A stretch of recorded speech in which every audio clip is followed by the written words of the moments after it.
The Trump administration began less than a month ago, and already a key member of the Oval Office, National Security Advisor Michael Flynn, has had to remove himself from the White House because of secret communications he had with the Kremlin. In late December, the Obama administration issued new sanctions against Moscow over Russia's interference in the US elections. The Russian government didn't retaliate.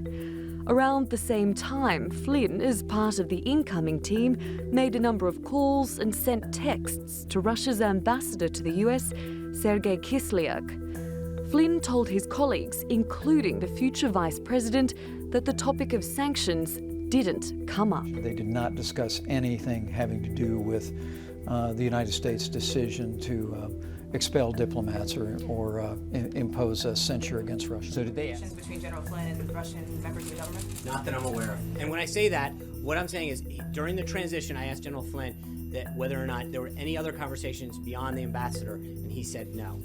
But it now appears he did have discussions, and he did mislead the vice president. In his resignation letter, Flynn said, because of the fast pace of events, I inadvertently briefed the vice president-elect and others with incomplete information.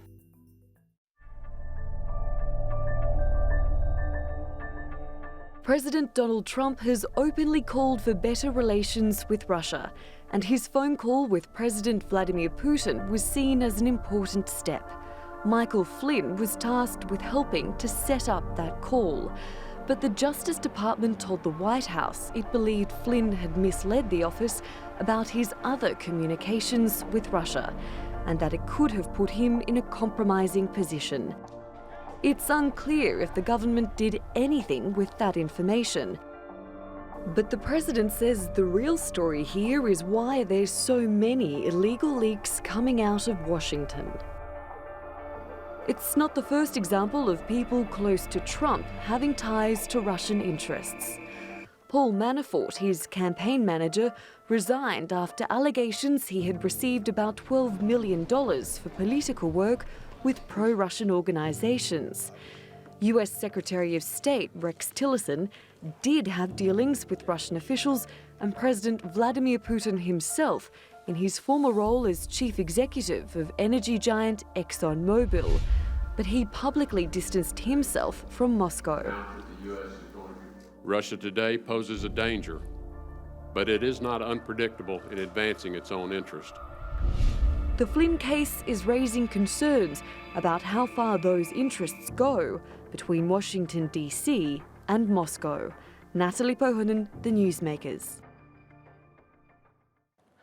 Christopher Phelps joins me now. He's an associate professor of American history at Nottingham University. Thanks so much for joining us, Christopher. Keith Olbermann had one of his rants yesterday, and he's called Flynn a traitor and has called for his arrest. He said this was a violation of the Logan Act. Do you agree with that? Well, I would suppose it's mostly a moot point now that he's resigned. The evidence is that he had a phone call in December with the Russian ambassador to the United States, in which Flynn claimed later in his talks with Mike Pence was just about Christmas pleasantries, but was actually in some ways assuring the ambassador that there would be a reduction of sanctions of the United States economically against Russia. It's probably the lie about it that got Flynn into trouble more than the act itself, but arguably it was inappropriate for an incoming U.S. official to be having such conversations with a foreign power. Yeah, he said in his resignation letter, he said he, quote, inadvertently misinformed Pence. It's a nice way of saying I lied. What have you made so far of the administration and its ties to Russia, or is its alleged ties to Russia, because this is not the first incident, both during the campaign and now since the inauguration? No, I think we're in a very murky kind of territory where none of us know.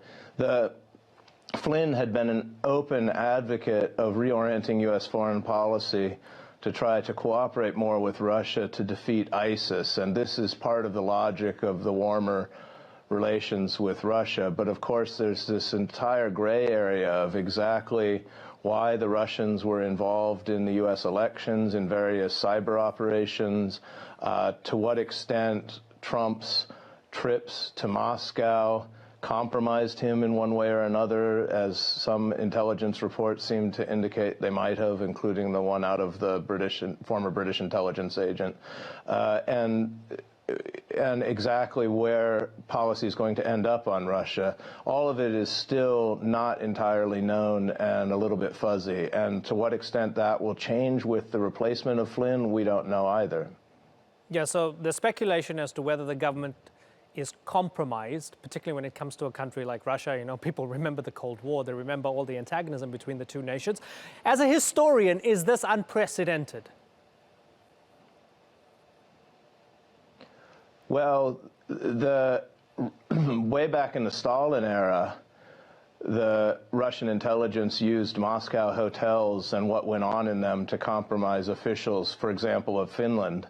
So it's not unprecedented in that way. It's unprecedented to have an incoming president of the United States seem to possibly be compromised based on trips he took as recently as 5-10 years ago to Moscow, in which there are alleged activities in hotel rooms that might have been photographed.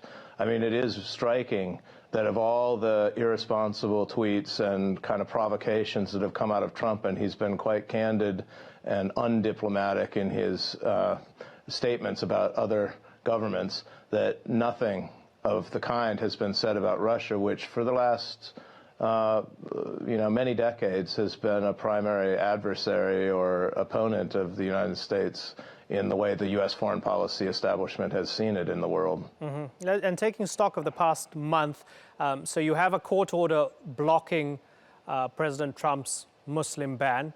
And then you had the Justice Department warning the White House about Flynn, and the White House not taking the Justice Department seriously on that point, and then Trump firing the Attorney General over the Muslim ban, the same one who warned the White House over Flynn. Yep. As we take stock, is this par for the course, or is this a massive mess that the White House is currently embroiled in? For someone who got elected supposedly on the basis of being a strong leader, we're seeing an extremely rocky start to his administration with all sorts of misfires and backfires and mishaps. I mean, it is unprecedented for a national security advisor to be out in 3 weeks. And Trump's rhetoric has also put him in an awkward position. For example, General Petraeus is being floated as a possible likely. In fact, it's the name most often floated as a replacement. And for I thought Flynn as Trump was the guy National Security who Advisor. didn't like people with email scandals, right? This is it. I mean, Hillary Clinton was supposedly forwarding confidential emails, and that was her great, fault, and obviously incapable of being president of the United States or anywhere good on national security. And now we've got somebody whose biographer was his mistress, who was being passed classified information, who might be at the very center of national security decision-making. No, none of it adds up. And Trump's approval ratings now are at 40%, which, to contextualize that, is about what Richard Nixon's was during the Watergate scandal 1 year before he was impeached. Wow. Wow, that's fascinating. Very low. Yeah, well, I think that says a lot. Christopher, unfortunately, we are out of time. It's been a pleasure talking to you. Thanks so much.